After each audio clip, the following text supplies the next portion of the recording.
വേഗം വരുന്നവനായ യേശു കർത്താവിൻ്റെ നാമത്തിൽ മെസൂസ വോയിസിലേക്ക് നിങ്ങളെ ഏവരെയും സ്വാഗതം ചെയ്യുന്നു. കർത്താവിൻ്റെ മാറ്റമില്ലാത്ത വചനമായി നിങ്ങളുടെ ഭവനങ്ങളിലേക്ക് വരുവാൻ സർവ്വശക്തനായ ദൈവം സഹായിച്ചു തോർത്ത് ഞാൻ ദൈവത്തെ സ്തുതിക്കുന്നു. ആത്മാവിനെ അനുസരിച്ച് നടക്കുക എന്നുള്ള വിഷയത്തെക്കുറിച്ചാണ് നമ്മൾ കഴിഞ്ഞ എപ്പിസോഡുകളെല്ലാം നമ്മൾ കേട്ടത്. ഞാനിത് പഠിക്കാൻ തുടങ്ങിയപ്പോഴാണ് ഇത് ഇത്രയും ഡെപ്ത് ഞാൻ മനസ്സിലാക്കുന്നത്. കാരണം നമ്മുടെ മലയാളം ബൈബിളിൽ റോമർക്കെഴുതിയ ലേഖനം 8-ാം അധ്യായം 1-ാം വാക്യത്തിൽ ഇപ്പോൾ ക്രിസ്തു യേശുവിലുള്ളവർക്ക് ഒരു ശിക്ഷാവിധിയും ഇല്ല എന്ന് മാത്രമേ എഴുതിയുള്ളൂ. പക്ഷേ ഇംഗ്ലീഷിൽ വന്നപ്പോൾ അതിൻ്റെ ഒറിജിനൽ ടെക്സ്റ്റ് അങ്ങനെയല്ല. ഇപ്പോൾ ക്രിസ്തുവിലുള്ളവർക്ക് ഒരു ശിക്ഷാവിധിയും ഇല്ല എന്നല്ല, അതിനുശേഷം ആത്മാവിനെ അനുസരിച്ച് നടക്കുന്നവർക്ക് ശിക്ഷാവിധിയില്ല എന്നാണ്. അപ്പോൾ ആത്മാവിനെ അനുസരിച്ച് നടക്കുക എന്നുള്ളതിൻ്റെ ആ ഗൗരവം മനസ്സിലാക്കണമെങ്കിൽ നമ്മുടെ ഏറ്റവും വലിയ ശത്രു എന്ന് പറയുന്നത്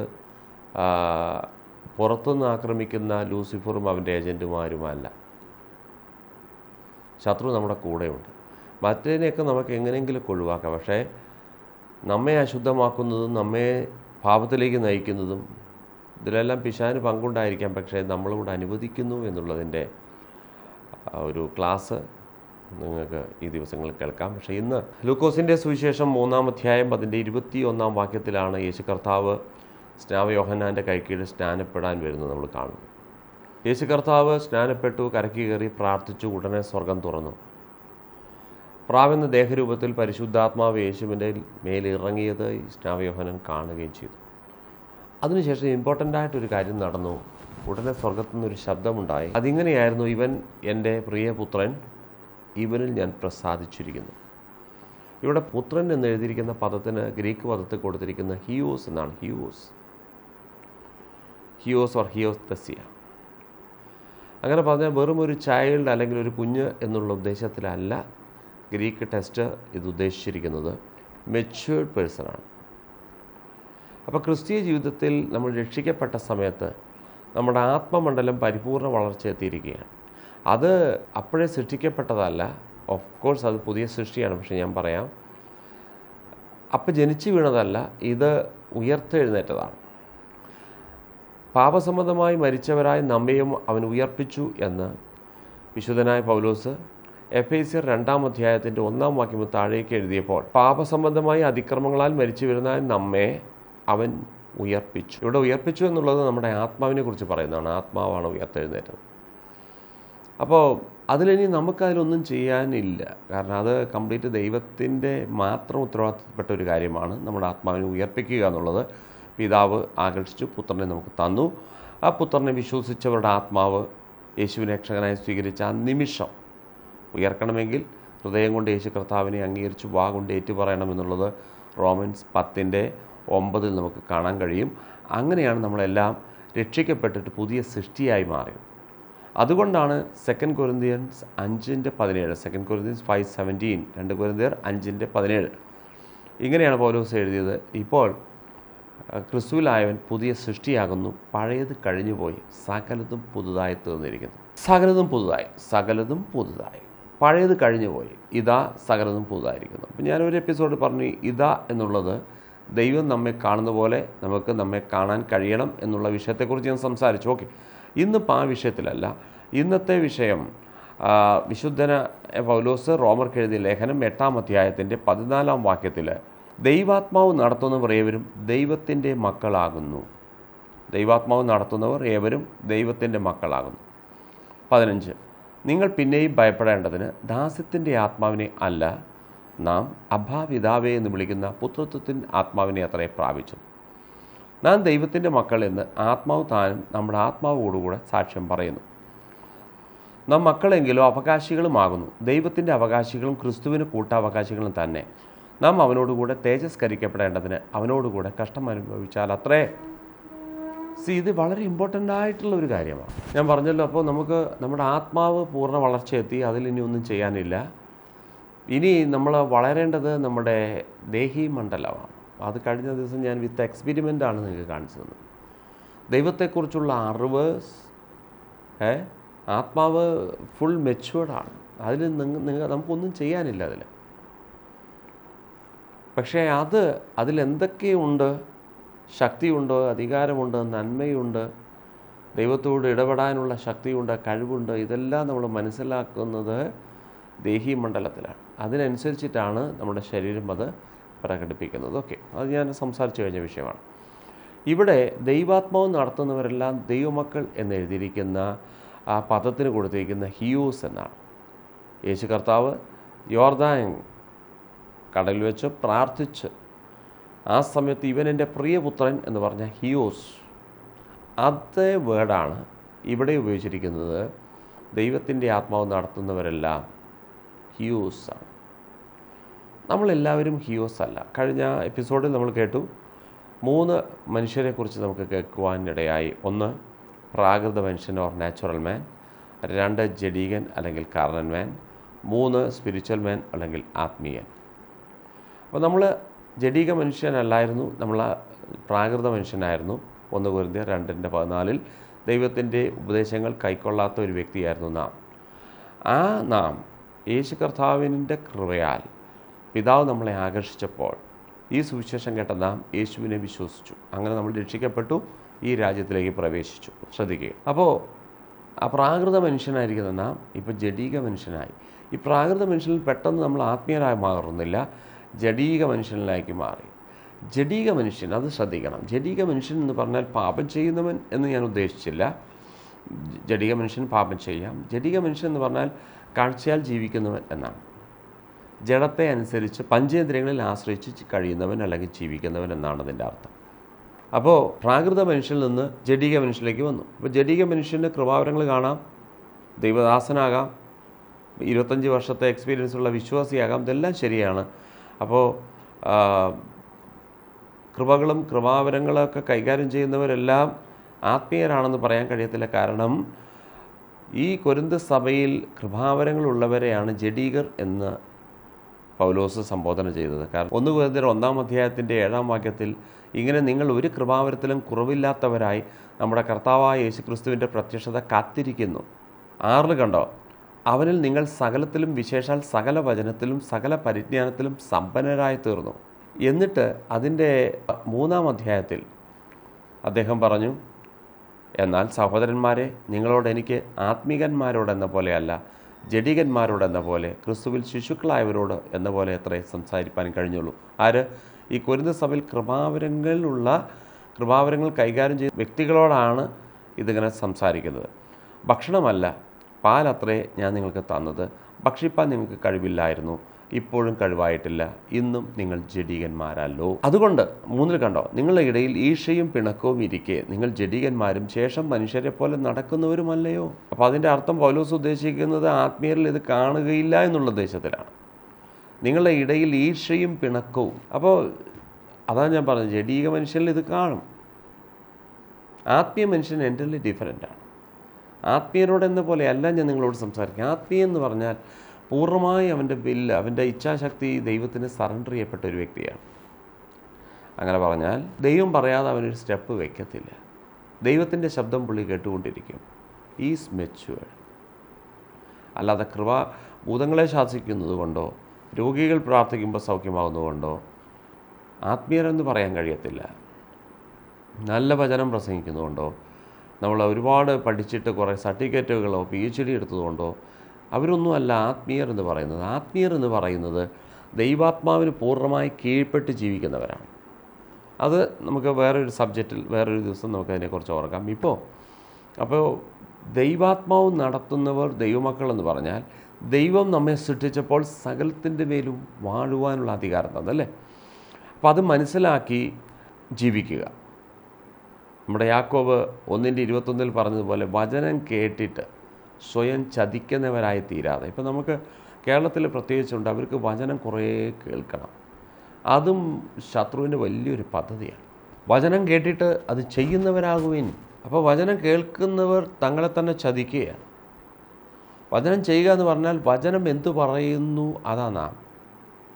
ഞാൻ സാധാരണ പറയാറുണ്ട്, മറ്റുള്ളവരുടെ തോന്നലല്ല നാം. പലർക്കും വലിയ പ്രയാസം എന്ന് പറഞ്ഞാൽ മറ്റുള്ളവർക്ക് എന്ത് തോന്നുന്നു എന്നെക്കുറിച്ച്. പലരും ജീവിക്കുന്ന അങ്ങനെയാണ്. മറ്റുള്ളവരുടെ തോന്നൽ നമുക്ക് ഒരിക്കലും ജീവിക്കാൻ കഴിയത്തില്ല. നമുക്ക് ദൈവം നമ്മെക്കുറിച്ച് എന്ത് തോന്നുന്നു ആ തോന്നൽ നമുക്ക് ജീവിക്കാൻ കഴിയുമോ എങ്കിൽ മാത്രമേ നിങ്ങളുടെ ക്രിസ്ത്യ ജീവിതം സക്സസ് ആകത്തുള്ളൂ. അപ്പോൾ ഹിയോസ് എന്ന് പറഞ്ഞാൽ ദൈവം സകലത്തിൻ്റെ മേലും വാഴുവാൻ അധികാരം കൊടുത്ത ആ ലെവലിലേക്ക് വളരുകയാണ്.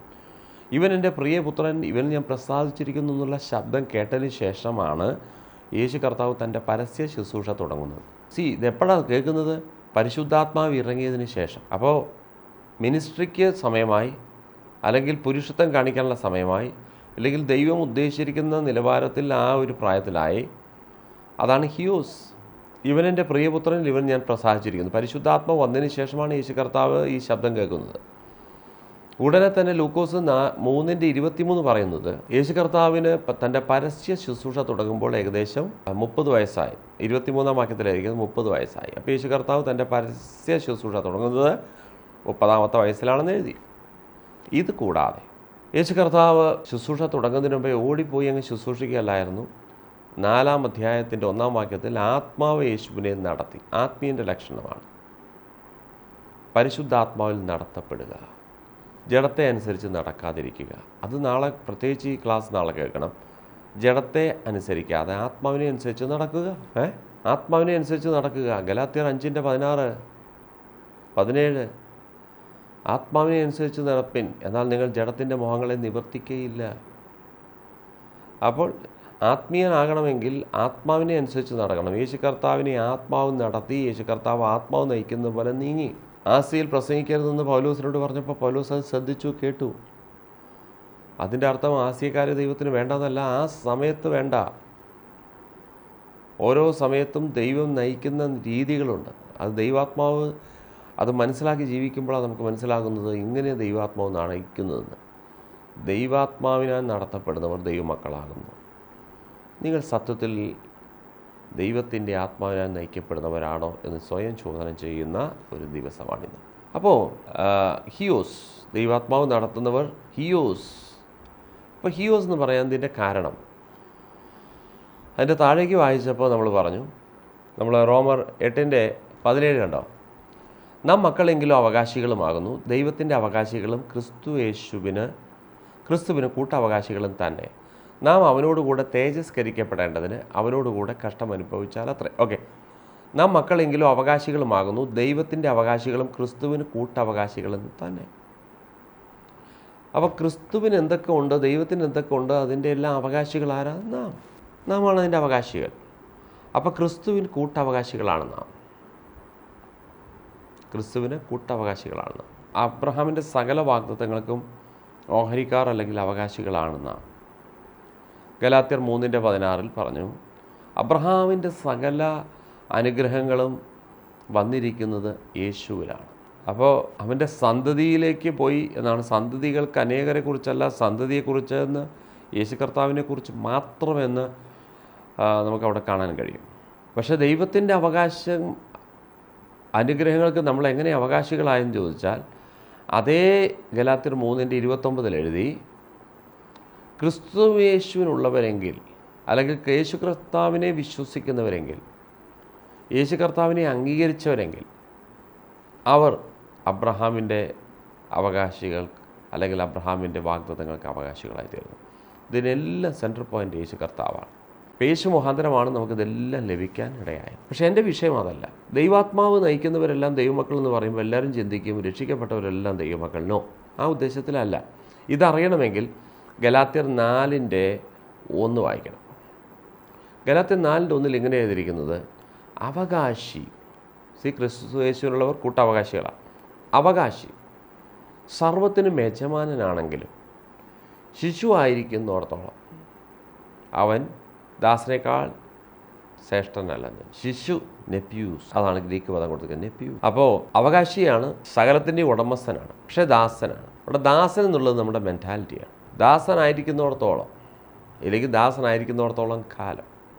ഒരിക്കൽ പൗലോസ് പറഞ്ഞു, ശിശുവായിരുന്നപ്പോൾ ഞാൻ ശിശുവിനെ പോലെ ചിന്തിച്ചു, ശിശുവിനെ പോലെ നടന്നു, ശിശുവിനെ പോലെ സംസാരിച്ചു, പുരുഷനായതിനു ശേഷം.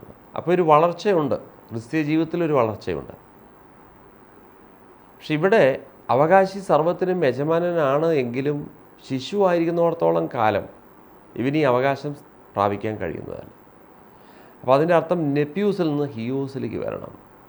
രക്ഷിക്കപ്പെടുമ്പോൾ നമ്മൾ നെപ്യൂസാണ്. കൂടുതലൊന്നും അറിയത്തില്ല അല്ലേ? ഹഗായി ഹോസിയ 4:6 നമുക്ക് കാണാൻ കഴിയും. എൻ്റെ ജനം നശിക്കുന്നതിനെക്കുറിച്ചുള്ള അറിവില്ലാത്തത് കൊണ്ടാണ്. അപ്പോൾ രക്ഷിക്കപ്പെട്ടതിന് ശേഷം നമ്മൾ ദൈവത്തിൻ്റെ വചനത്തിൽ നിന്ന് നമ്മൾ ആരാണെന്ന് നമ്മളെ ഗ്രഹിച്ചിട്ട് നമ്മൾ ദൈവത്തിൻ്റെ partakers of his divine nature, അല്ലെങ്കിൽ ദൈവത്തിൻ്റെ സ്വഭാവത്തിന് കൂട്ടാളികളാക്കി നമ്മെ രൂപാന്തരപ്പെടുത്തി എന്ന് നമ്മൾ മനസ്സിലാക്കിയിട്ടാണ് നമ്മൾ അതുപോലെ ജീവിക്കാൻ പോകുന്നത്. പിന്നെ നമുക്ക് പിശാചിനെ പേടിക്കേണ്ട കാര്യമില്ല. ഉദാഹരണത്തിന് സദൃശവാക്യങ്ങൾ 28:1 എഴുതി നീതിമാൻ സിംഹമാണെന്ന്. അവിടെ നീതിമാൻ എന്ന് പറയുന്നത് അകത്തുള്ള രക്ഷിക്കപ്പെട്ട ആത്മാവിനെയാണ്. അതാണ് മാൻ, റൈച്ചസ് മാൻ. അപ്പോൾ the righteous man is A lion. മലയാളത്തിൽ ബാലസിംഹം എന്നാൽ ബാലസിംഹമല്ല, ലയൺ, സിംഹമാണ്. പിന്നെ എന്തിനാണ് നമുക്ക് ഭയം വരുന്നത്? ഭയം വരുന്നത് നമ്മുടെ സോളിലാണ്. അപ്പോൾ നമ്മൾ കൂടുതൽ സ്പിരിച്വലാകുന്നതിനനുസരിച്ച് നമുക്ക് ഭയം മാറി ധൈര്യം കയറും. നമ്മുടെ ധൈര്യം കാണിക്കേണ്ടത് നാട്ടുകാരോടോ അല്ലെങ്കിൽ സുവിശേഷ വിരോധികളോടോ ഇല്ലെങ്കിൽ മതക്കാരോടൊന്നുമല്ല, ബന്ധുക്കാരോടും രക്തബന്ധങ്ങളോടുമല്ല. ധൈര്യം കാണിക്കേണ്ടത് ഇരുട്ടത്ത് ഇരിക്കാൻ എനിക്ക് പ്രയാസമില്ല, ശ്മശാനത്തിലൂടെ ഞാൻ നടക്കും, കാട്ടിലൊറ്റയ്ക്ക് എനിക്ക് പോകാം, ആ ധൈര്യമല്ല. പ്രാഗൽഭ്യം എന്ന് പറയുന്നത് ഈ ദേശത്തെ വാഴുന്ന പൈശാചിക കേന്ദ്രങ്ങളോട് വിരൽ നിർത്തി അറസ്റ്റ് ചെയ്യുവാൻ, ആ ദേശത്തിൻ്റെ അധിപതിയെ ഒതുക്കുവാൻ, ഇല്ലെങ്കിൽ അവൻ്റെ കസ്റ്റഡിയിൽ നിന്നുള്ള വ്യക്തികളെ പിടിപ്പിക്കുവാൻ, ഇതിനാണ് നമുക്ക് ധൈര്യം വേണം. ഈ പത്രോസിനെയും യോഹന്നാനെയും കുറിച്ച് അപ്പോസ്തല പ്രവൃത്തി 4:13 ഇങ്ങനെ എഴുതി, ഇവർ സാമാന്യരും പഠിപ്പില്ലാത്തവരെന്ന് അവരറിഞ്ഞു, അവർ ദൈവത്തോടു കൂടെ നടന്നവരെന്നറിഞ്ഞു, അവിടെ ധൈര്യം കാണുകയാൽ അവർ ആശ്ചര്യപ്പെട്ടു. എന്തിനുള്ള ധൈര്യം? ഒരു വ്യക്തിയെ, മുടന്തനായ വ്യക്തിയെ സൗഖ്യമാക്കുവാൻ കാണിച്ച ധൈര്യം. അതിന് അവിടെ വേറൊന്നും നടന്നിട്ടില്ല. അപ്പം നിങ്ങളുടെ ആത്മമണ്ഡലം സിംഹമാണ്. പക്ഷേ രക്ഷിക്കപ്പെട്ട സമയത്ത് നമ്മൾ ഹ്യൂസ് അല്ല, നെപ്യൂസാണ്. ഇത് പലരും, അതാണ് ഞാൻ പറഞ്ഞത്, വചനം കേൾക്കണം. പക്ഷേ 10ാം ക്ലാസ്സിലും ABCD പഠിക്കുന്നത്. വചനം ഒരിക്കലും കേൾക്കാനുള്ളതല്ല, വചനം കേട്ട് ചെയ്യുന്നവർ ഇന്ന വ്യക്തി എന്ന് ഞാൻ പറയാമെന്ന് യേശു കർത്താവ് പറഞ്ഞു. വചനം ചെയ്യുക. നേരത്തെ ഞാൻ പറഞ്ഞ പോലെ നിങ്ങൾ ആത്മാവ് ഉയർത്തെഴുന്നേറ്റു, അത് മാത്രമേ ദൈവത്തിന് പദ്ധതിയുള്ളൂ. ഇനി ജീവൻ്റെ പുതുക്കത്തിൽ നടക്കണമെന്ന് പറഞ്ഞു. ജീവൻ്റെ പുതുക്കത്തിൽ നടത്തുകയല്ല, ജീവൻ്റെ പുതുക്കത്തിൽ നടക്കണോ വേണ്ടോ എന്ന് അവനവനാണ് തീരുമാനിക്കുന്നത്.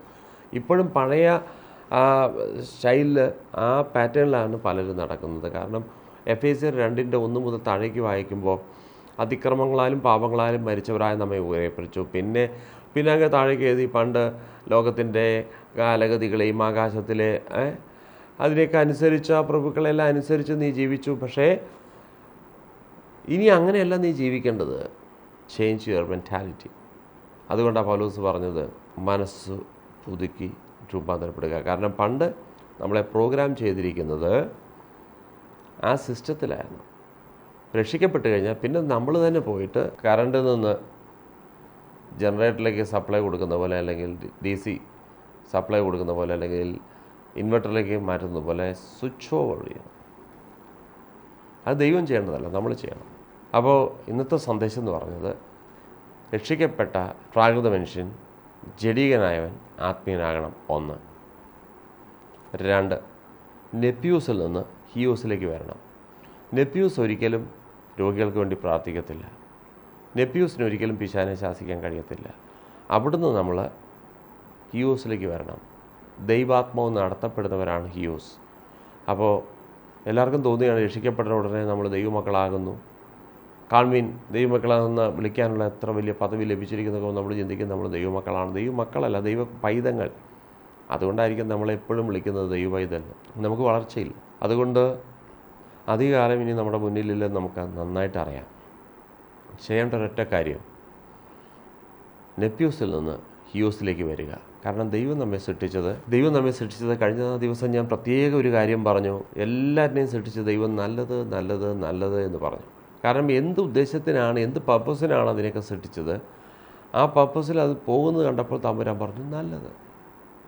പക്ഷെ മനുഷ്യനെ സൃഷ്ടിച്ചിട്ട് മനുഷ്യൻ നടന്നു പോകുമ്പോൾ നല്ലതെന്ന് പറഞ്ഞില്ല. മനുഷ്യനെ ഉദ്ദേശിച്ചത് സകലത്തിൻ്റെ മേലും വാഴുക, അതുവരെ സൃഷ്ടിച്ച സകല ചരാചരങ്ങളെ മേലും വാഴുക. അങ്ങനെ വാഴുന്ന ആ ഒരു സാഹചര്യത്തിൽ, കാരണം സ്വർഗം യഹോവ വാഴുകയാണ്, ഭൂമി മനുഷ്യന് കൊടുത്തിരിക്കുകയാണ്. അപ്പോൾ ഭൂമിയുടെ സകല ഉത്തരവാദിത്വം മനുഷ്യൻ ഏറ്റെടുത്ത് നടത്തുമ്പോൾ ദൈവം പറഞ്ഞു നല്ലത്. ഒരിക്കലും ഒരു നെപ്യൂസിന് ഇത് ചെയ്യാൻ കഴിയത്തില്ല. നെപ്യൂസാണ് എപ്പോഴും തരണമേ തരണമേ ഭിക്ഷ യാചിക്കുന്നത്. ഇയോസ് കൽപ്പിക്കും. ഞാൻ പറഞ്ഞല്ലോ, നിങ്ങൾക്ക് വേണ്ടി നിങ്ങളിനി പ്രാർത്ഥിക്കേണ്ട. നിങ്ങളുടെ വിശ്വാസം വർദ്ധിച്ചു കഴിഞ്ഞാൽ സകലതും നിങ്ങളുടേതാണ്. നിങ്ങൾ മറ്റുള്ളവർക്ക് വേണ്ടി പ്രാർത്ഥിക്കണം. 1. 2, പ്രാർത്ഥന എന്ന് പറയുന്നത് ദൈവമായിട്ടുള്ള ഇൻറ്റിമസിയാണ്. അല്ലാതെ പരിഭവവും എൻ്റെ കംപ്ലൈൻറ്റ് പറയുന്ന സ്ഥലമല്ല പ്രാർത്ഥനാ സ്ഥലം. നിങ്ങൾ ഈ പ്രാർത്ഥന കംപ്ലൈൻ്റ് ആണെങ്കിൽ ബെറ്റർ യു സ്റ്റോപ്പ് ഇറ്റ്.